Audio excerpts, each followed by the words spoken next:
To start off, it's really hard to say exactly what the fare will cost you. You see, every day the prices change with specials. It's actually tied at 14 into the last 6 minutes of the fourth quarter. Part of the reason this fire spread so quickly was because of this wind. It actually started a second fire yesterday evening. A gust blew these power lines together, creating a spark. The family was actually putting up this cross you see behind me to mark the spot where Jordan was hit and left for dead. Well, they're movable. Just take them inside and put them into the shade. Then, when you want your garden to look nice, students saved about 600 grand using these rented textbooks and these digital copies. And it's actually going to be all right here. And if you look behind me, you can still see the markings 6 months later, still here at the crime scene. You see, the city owns every drop of water you see behind me, and it's theirs to use as little or as much as they want at any time. Now, places like College Station, the state gives them their water, and it's shared by hundreds of cities and towns all across Central Texas. Please come here. Very dressed, very Hogwarts-esque. And what's your name? Kristen Wasik. All right. And why do you like Harry Potter? Why are you here right now? I followed this series since I was a little kid, and it's really just something that brings me into a fantasy world to get away from things. Well, there you go. Well put. Well, thank you very much for your time. Get your spot back in line, all right? Back to you, Doug and Myra. All right, we don't want anybody to lose their spot, especially with somebody who dressed up. You gonna stay for the movie? Hope so, Josh. That'd be criminal, yeah. So why not? I think we'll just. I think maybe afterwards I'll have to take I'll just put it on my timesheet, right? We'll see. There you go. I don't know. Maybe it will just go work expense. All right, thanks, Josh. We'll see ya. It's all gone. The clothes, the appliances, the kids' toys. Just really heartbroken. The Sunday afternoon fire took this woman's home, the place where she, her children, and her parents lived. Neighbors and friends searched where the bedroom was. They still haven't found the unemployed mother's $250 in savings, but a glimmer of hope. Oh my God. It's the diabetic grandmother's insulin monitor. Still working. She needs it to live. God, pray for us and hope that we can get through this hard time. Because we need your prayers. And investigators say all of this may have been started by a squirrel on some nearby power lines. They burned whoever had a shed back this way, burned down. Homes weren't the only things lost in this fire. This family's house is still standing, but they lost thousands, with 5 cars totally destroyed. It's an event hard to explain and reason. Who deserved hardship and punishment? It's not for us to decide. Joshua Skurnick, KCEN HD News.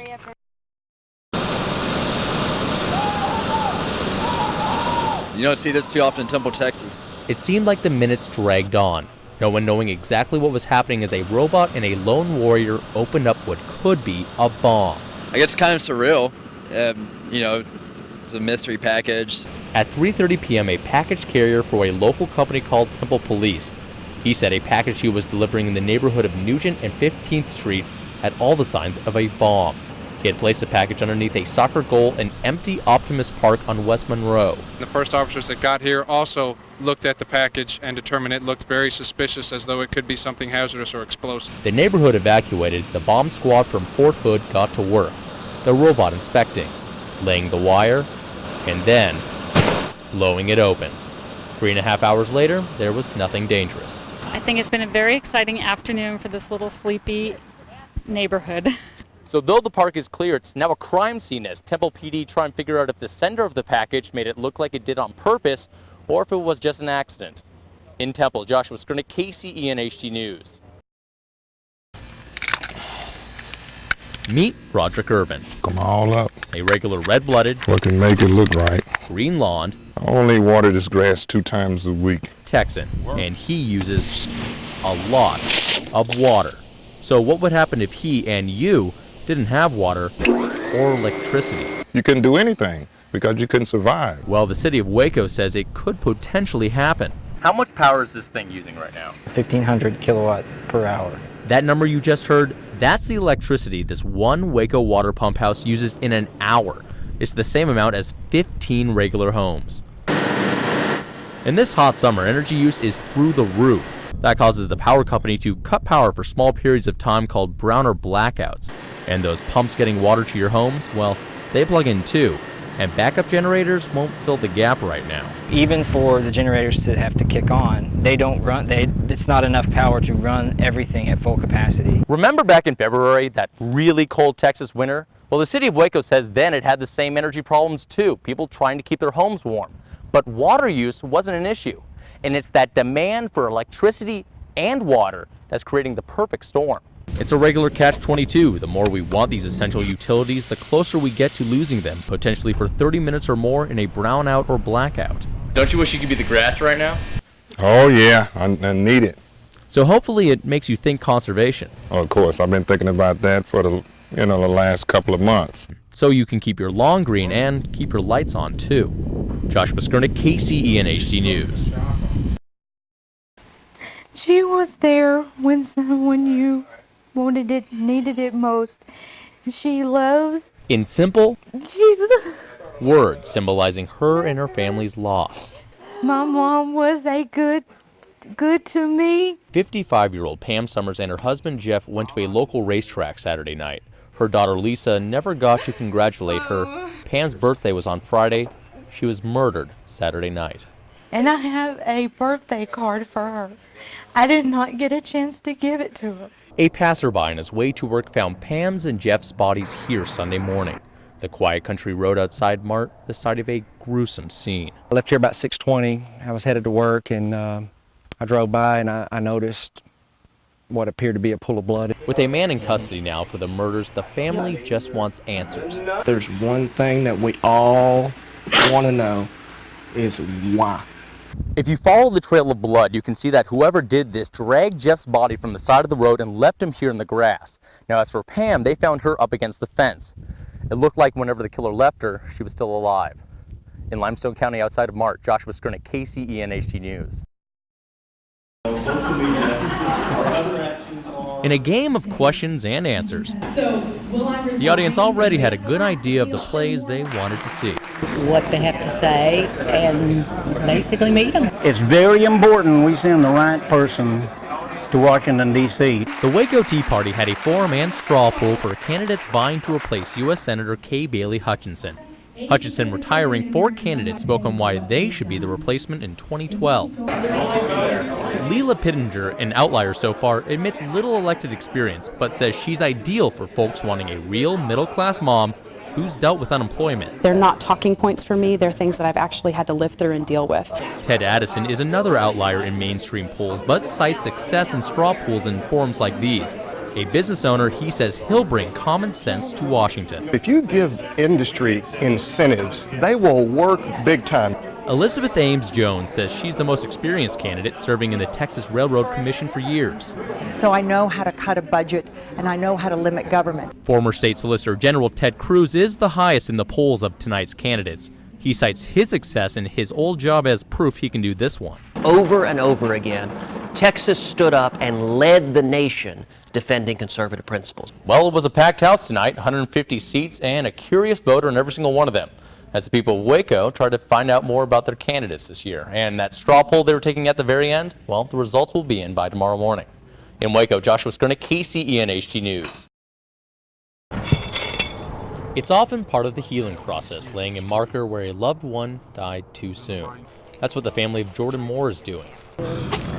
2 days ago, the 14-year-old died from a hit and run on Williams Road. And now, during a time of healing, this arrest is bringing more pain to 2 hurting families. Her life is ruined. I said, poor little girl, but Lord, she should have been not even driving at 14 years old. Belmead police say they have the accused killer of 8th grader Jordan Moore, and she's only 14 years old. Police say the young girl took her parents' small white car without permission or a license and drove it down this road with her younger sibling. That's when police say she hit Moore and left him to die. That's so sad. But I know she must have been scared to death and went home and didn't tell her parents or nothing.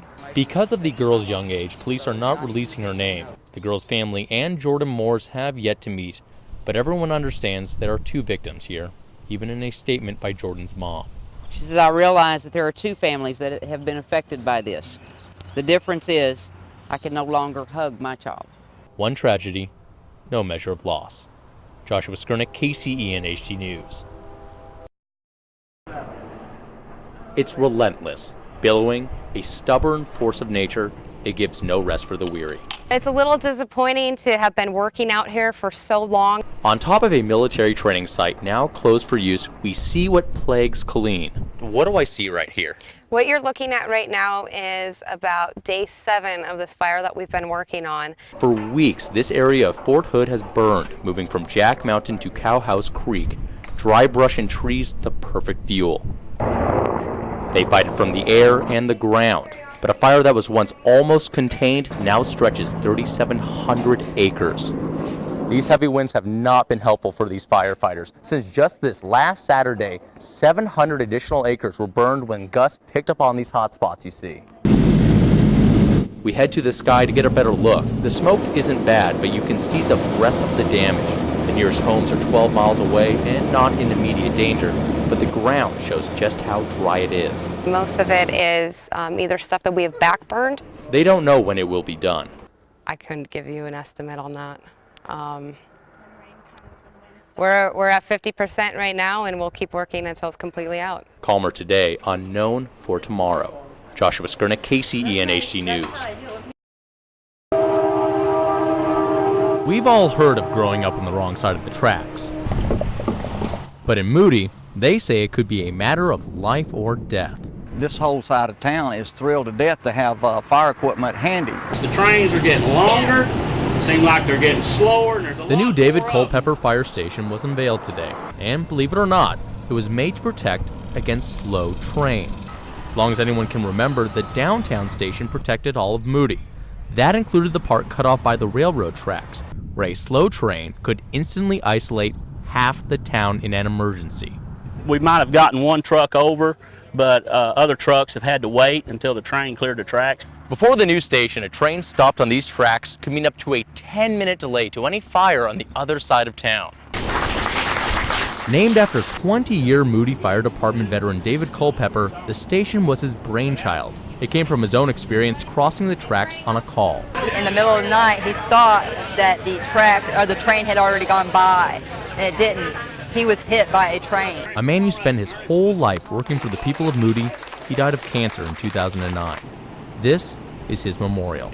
I'll never forget this, and to be able to drive by this every day and see this, and just... A new fire station and a wrong side of the tracks made right. Joshua Skurnick, KCEN HD News. And growing up, of course, we had to sit in the back row. The cool kids sat in the back row. For over 100 years, Troy United Methodist has had weddings, baptisms, and just a lot of good times. My children, their first week of life were here. And for Christian Ivy, this isn't how she likes to remember the only church she's ever known. I didn't realize it would be this emotional because it's not about the building. I still have the people. This congregation will soon turn over its keys to Uncle Sam for good. After 6 years of wrangling, TxDOT bought them out. We knew it was going to happen, just a matter of time. This is the story of small-town America meets big-time infrastructure. The state is widening I-35, citing growing traffic and commerce. As this road brought more people to these small towns, that growth is now leading to scheduled destruction. It's places like this church, places people can't remember never not being there, that they say makes Troy what it is, a small town, small value community. And with the loss of these places, people say Troy won't be broken, but won't be the same. Big Reds, it's going across the street, but the Troy Exxon, touting the best Tex-Mex around, is in limbo about where to go next. People here are tough people, and where they remove or relocate or reset up, it's just going to take away that old-time feel. As for the church, they're in the old middle school for now. We'll be building a new one, and the people are still there. With plans for them and a community to rebuild. Joshua Skurnick, KCEN HD News. I would just like to welcome y'all all to West Fest 2011. It spans generations, a celebration of where we come from, the memories we make along the way, and just a whole lot of fun. And last year I actually got my first chance to polka dance, so hopefully I'll get to do it again this year. It's the culture of Eastern Europeans who settled here in the 1860s. A century later, West gives people a chance to see a different world. West Fest means a big homecoming. You see a lot of people that you don't see but once a year. The food is all authentic and the profits go back to help support the community. It's one of the few places where a tractor and jewelry go hand in hand. And shopping, it's a world of options. The rides too. But even traditions this old can learn new tricks. A ride in the sky will give you the lift you need this year. Also new this year, tractor pulling. As the tractor pulls the sled down the track, it gets heavier as it goes along, and inevitably, the man with the biggest tractor wins. Westfest? Why do you come to Westfest? Oh man, I would have to say because there's so much to do. So if it's dancing in the middle or drinking on the sidelines, Westfest is all American. With a Czech twist. Joshua Skurnik, KCEN HD News.